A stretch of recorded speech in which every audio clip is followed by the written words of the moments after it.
čia prisėsti.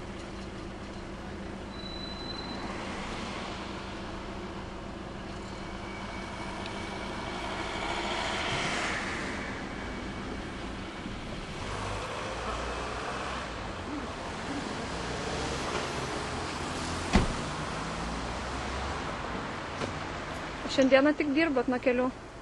Ar kiekvieną dieną ateinat? Ne kiekvieną dieną. Aš būnu į savaitę porą kartų išeinu. Grinai, kad man užtektų pinigėlių pragyvenimui. O darbo neieškat kažkur tai oficialaus? Šiuo momentu netgi vienas dalykas, kad neturiu pasą, užtat negaliu eiti į oficialią darbą. Supratau. O kokios kainos dabar yra prie stoties? Įvairios. Daug merginų būna čia? Tikrai daug. Daug? Daug. O kokių nepilnamečių būna? Ne. O jūs senai čia jau dirbat? 10 metų. 10 metų. O narkotikus vartojat? Vartojat? O kokios kainos? 20 litrų. 20 litrų. Iš Taboro gauna? Taip.